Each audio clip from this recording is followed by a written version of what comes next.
Assalamualaikum warahmatullahi wabarakatuh. Perkenalkan, nama saya Nur Rahman, mahasiswa STKIPNU Indramayu, program studi pendidikan guru sekolah dasar semester 5B. Kali ini saya akan menjelaskan tentang hambatan-hambatan apa saja yang terdapat pada pelaksanaan manajemen berbasis sekolah atau MBS, di mana video ini dibuat untuk memenuhi salah satu tugas dari mata kuliah manajemen berbasis sekolah yang diampu oleh Bapak Dede Hadiansyah MPD.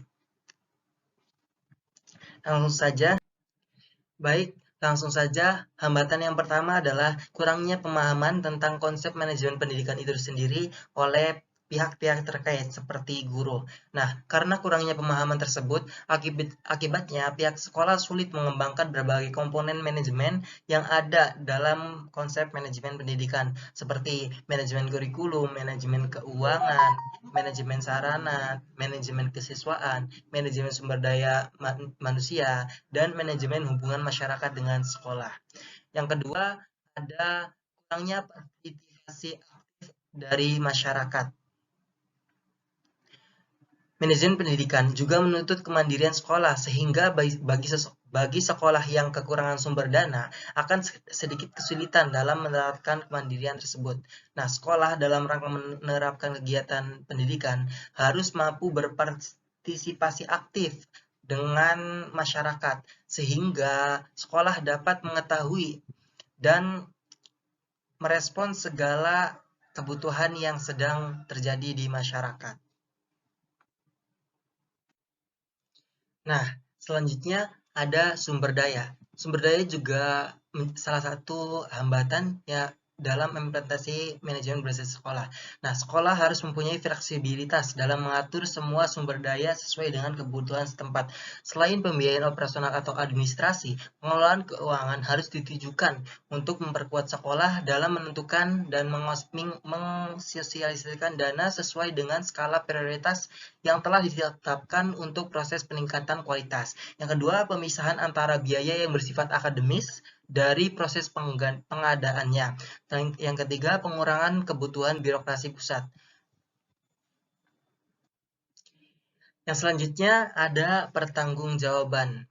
Nah, sekolah dituntut memiliki akuntabilitas baik kepada masyarakat maupun pemerintah. Hal ini merupakan perpaduan antara komitmen terhadap standar keberhasilan dan harapan atau tuntutan orang tua atau masyarakat. Nah, pertanggungjawaban ini bertujuan untuk meyakinkan bahwa dana masyarakat yang digunakan sesuai dengan kebijakan yang telah ditentukan dalam rangka meningkatkan kualitas pendidikan dan jika mungkin untuk menyajikan informasi mengenai apa yang sudah dikerjakan. Untuk itu, setiap sekolah harus memberikan laporan pertanggungjawaban dan mengomunikasikannya dengan orang tua atau masyarakat dan pemerintah, dan melaksanakan kaji ulang secara komprehensif terhadap pelaksanaan program prioritas sekolah dalam proses peningkatan kualitas pendidikan. Oke, selanjutnya ada kurikulum. Nah, berdasarkan standar kurikulum yang telah ditentukan secara nasional, sekolah bertanggung jawab untuk mengembangkan kurikulum baik dari standar materi atau konten dan proses penyampaiannya. Melalui penjelasan bahwa materi tersebut ada manfaat dan relevansinya terhadap siswa, sekolah harus menciptakan suasana belajar yang menyenangkan dan melibatkan semua indera dan lapisan otak, serta menciptakan tantangan agar siswa tumbuh dan berkembang secara intelektual dengan menguasai ilmu pengetahuan, keterampilan, memiliki sikap arif dan bijaksana, karakter, dan memiliki kematangan emosional. Ada 3 yang harus diperhatikan dalam hal ini, yaitu pengembangan kurikulum tersebut harus memenuhi kebutuhan siswa. Lalu bagaimana pengembangan keterampilan pengelolaan untuk menjadikan kurikulum tersebut kepada siswa sedapat mungkin secara efektif dan efisien dengan memperhatikan sumber daya yang ada.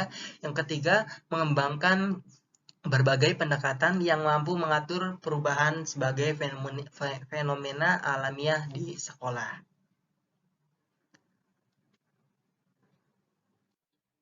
Yang keenam, ada personil sekolah.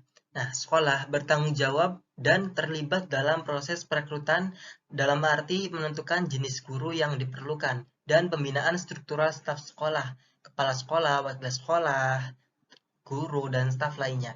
Sementara itu, pembinaan profesional dalam rangka pembangunan kapasitas atau kemampuan kepala sekolah dan pembinaan keterampilan guru dalam mengimplementasikan kurikulum, termasuk staf kependidikan lainnya, dilakukan secara terus-menerus atau inisiatif sekolah.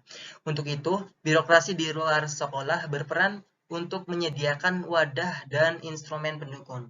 Dalam konsep ini, pengembangan profesional harus menunjang peningkatan mutu dan penghargaan terhadap prestasi perlu dikembangkan. Dengan demikian, bahwa manajemen pendidikan menawarkan pada lembaga maupun institusi pendidikan atau sekolah ya untuk menyediakan pendidikan yang lebih baik lagi bagi siswa secara langsung akan mempengaruhi efektif tidaknya kurikulum, berbagai peralatan belajar, waktu mengajar, dan proses pembelajaran. Dengan demikian, upaya peningkatan kualitas pendidikan harus dimulai dengan pembenahan manajemen sekolah, di samping peningkatan kualitas guru dan pengembangan sumber daya belajar. Ya, hambatan selanjutnya dalam implementasi pelaksanaan manajemen berbasis sekolah adalah anggaran biaya atau fasilitas pendidikan yang terbatas atau kurang mencukupi. Jadi, dalam pelaksanaannya itu kan membutuhkan tidak sedikit biaya untuk fasilitas pendidikannya. Nah, itu menjadi salah satu hambatan dalam pelaksanaan manajemen berbasis sekolah. Nah, anggaran biaya atau fasilitas pendidikan yang terbatas atau kurang mencukupi. Selanjutnya, ada guru mengajar tidak sesuai dengan bidang keahlian atau latar belakang pendidikannya. Jadi, apabila sekolah dalam pelaksanaan manajemen berbasis sekolah itu menugaskan seorang guru tidak sesuai dengan bidang keahliannya, itu menjadi salah satu hambatan dalam pelaksanaan manajemen berbasis sekolah yang ada ya. Jadi seharusnya dalam pelaksanaan MBS itu pihak sekolah memberikan tugas kepada guru sesuai dengan bidang atau keahlian latar belakang pendidikannya ya. Selanjutnya yang ke-9 ada kemampuan atau kompetensi guru kurang atau tidak sesuai dengan yang diharapkan. Jadi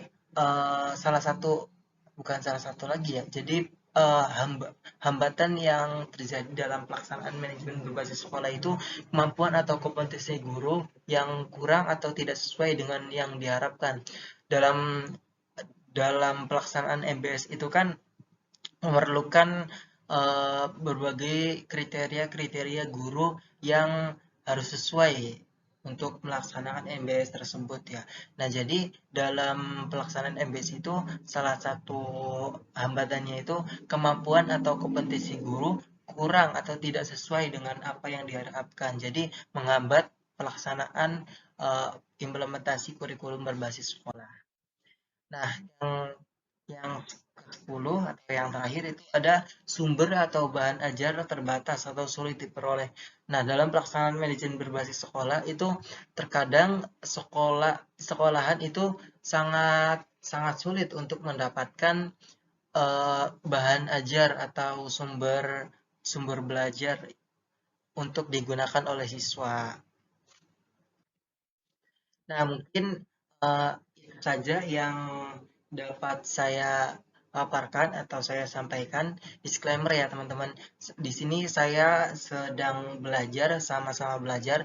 Mungkin dalam video ini apabila ada informasi atau ada hal-hal yang kurang tepat atau tidak tepat itu mohon di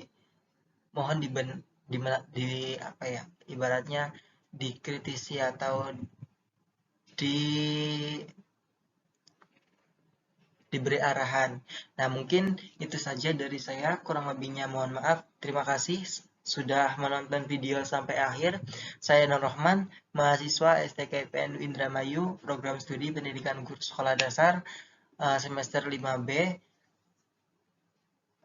Pamit undur diri, terima kasih. Wassalamualaikum warahmatullahi wabarakatuh.